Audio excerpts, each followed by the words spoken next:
একটা ফুলের বাগান হইয়া গেল। ওই কবরটার মধ্যে যখন সুঘ্রাণ,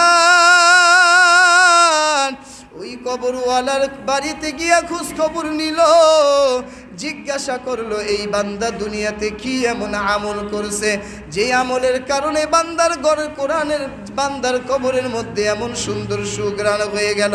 বান্দার কবরের মধ্যে ফুলের বাগান। ওই বান্দার কলিজার টুকরা মেয়ে ডাক দিয়া বলো, আমার বাবা ছিল একজন গরিব মানুষ, আমার বাবার তেমন কোনো আমল নাই, কিন্তু আমি আমার বাবাকে দেখেছি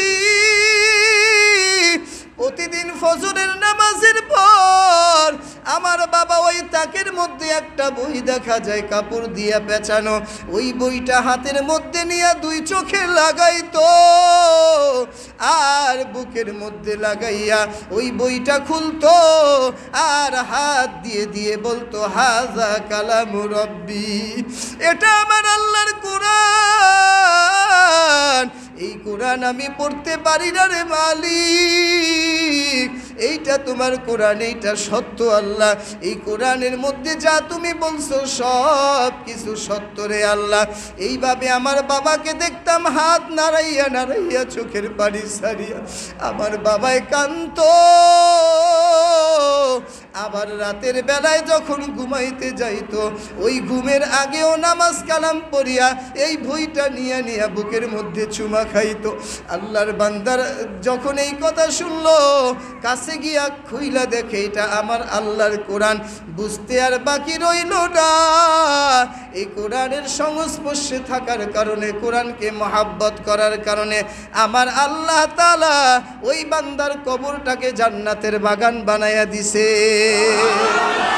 ও আমার পর্দার আড়ালের আম্মা জানেরা, আমার মাওলার পবিত্র কোরআন নাজিলের মাস রমজান মাস, শুধু রমজানের অপেক্ষায় থাকি আর সারা বছর কোরআনের কোনো খবর নেই না। ও আমার যুবক ভাইরাও, বৃদ্ধ বাবাজিরা, আল্লাহর কোরআন যারা পড়তে পারো প্রতিনিয়ত তেলাওয়াত করবা, পড়তে না পারো অন্তত পক্ষে আল্লাহর কোরআনটা বুকের মধ্যে নিয়া সিনার মধ্যে নিয়ে একটু আফসোসের সাথে কোরআনটাকে মোহাব্বত করবা। দেখবা এই কোরআনের উসিলায় আমার আল্লাহ তোমার রিজিকে বরকত বাড়াইয়া দিবে, তোমার সংসারে শান্তি দান করবে।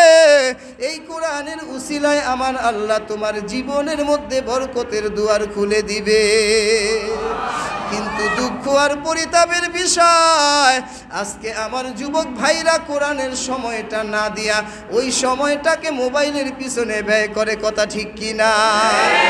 শুধু ব্যয় করেই না, নাস্তিকার মুরতাদরা এমন এমন কিছু কৌশল বাইর করিয়া দিছে, ও যুবক তোর চাকরি লাগবে না, কোনো পড়ালেখা লাগবে না, তুই ঘরের মধ্যে বৈশা বৈশা গেমস খেলবি, মাস শেষে তুই হাজার হাজার টাকা ইনকাম করবি। আছে না নাই? এটা নাস্তিকার মুরতাদদের বড় একটা কৌশল রে বাবা। সব কিছু ছেড়ে দিয়ে আমার আল্লাহর কোরআন তেলাওয়াত করবা।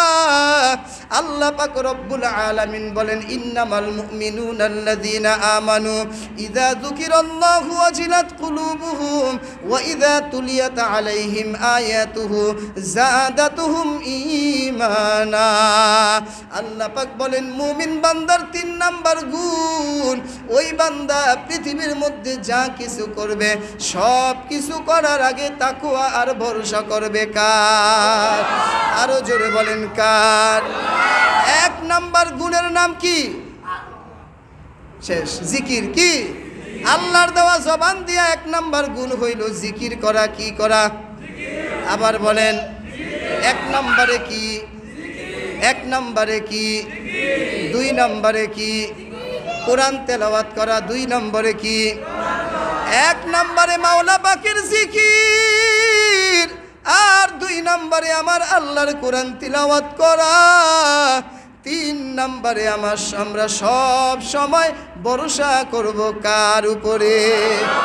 নাকি এমনভাবে ভরসা করব, আমার চাকরি না হইলে আমি বাঁচতাম না, আমার ছেলে বিদেশে না গেলে আমি বাঁচতাম না, আমার ব্যবসা বাণিজ্য না থাকলে আমি খাইতে পারতাম না।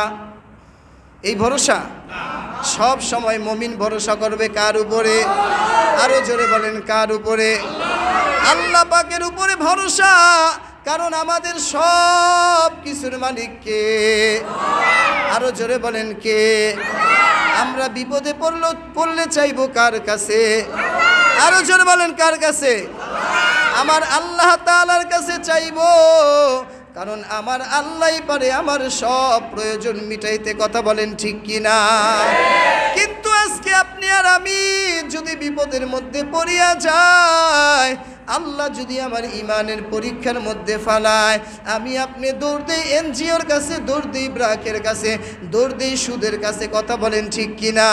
আমার মা বোনেরা দৌড় দেয় কিস্তি আনার জন্য, কারণ কিস্তি না আনলে ব্যবসায় লস, ছেলে বিদেশে পাঠাইতে পারবো না, বাড়িঘর তুলতে পারবো না।